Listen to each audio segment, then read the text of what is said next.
रहीम खान में 7 साल की बच्ची अब मां के रूप में जिला शेखुपुरा की रहायशी किसी तरह अपने मां बाप से बिछड़ गई। गुज़श्ता कई सालों से बिछड़ने वाली खातून अपने मां बाप की तलाश में खून के आंसू रोने लगी। मजीद जानते हैं डॉक्टर यासर की इस रिपोर्ट में। जी, इस वक्त मैं आपको ऐसी खातून से मिलवाता चलूं जो 7 साल की उम्र में किस तरह अपने माँ बाप से बिछड़ गई। अब ये 4 बच्चों की माँ है। खातून का कहना यह है कि मैं अपने वालिदैन को ढूंढते ढूंढते थक चुकी हूँ। आइए इनसे जानते हैं कि किस तरह इनके साथ ये हादसा पेश आया। अस्सलाम वालेकुम। वालेकुम अस्सलाम।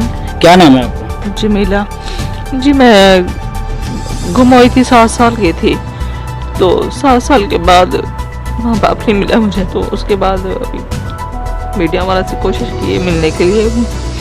मेहरबानी करके अब माँ बाप ढूंढ दे। मेरी ज़िंदगी बहुत दुखों में गुजरी है, बस शादी के बाद ठीक हो गई। अब बच्चे मेरे साथ हैं जी, 4 बच्चों की माँ हूँ मैं। बल्लो की रहने वाली थी।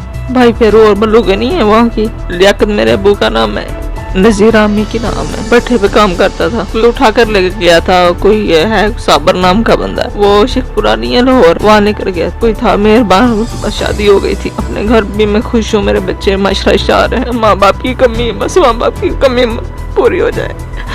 ये मेरी बड़ी बेटी है, ये मेरा सबसे छोटा बेटा है, ये छोटी बेटी है, ये सब छोटा बेटा इससे बड़ा है। हम यही कहना चाहेंगे जो नाना और नानी मिलते। मेरे होते तो 2 बहनें थी, एक भाई था। भाई का नाम शराफत अली था, बहन का नाम परवीन था, और मेरे नाम जमीला था। एजाज हुसैन असा रहीम यार बगदाद कनून असा कहनो अल्लाह ताला करे मेल वने ना माँ प्यो असा खुशी नाल आवन वने ने। ठीक है ना, 28-27 साल तक मैं तो बड़ी कोशिश की है, बहरहाल असा को नहीं लभदे पे। जी नाजरीन, जैसा कि आपने सुना कि ऐसे शख्स जो खातून को अगवा करके ले गया और अपने माँ बाप से बिछड़ी गई। खातून का कहना है कि जिला शेखपुरा बस्ती बलोका की रहायशी थी। वालिद का नाम लियाकत अली बता चुकी है, जो कि भट्टे का काम करते थे। पाकिस्तान के तमाम इदारों समेत खातून ने रोते हुए अपील की है कि मेरे वालिदैन से मिलवा दिया जाए। जी।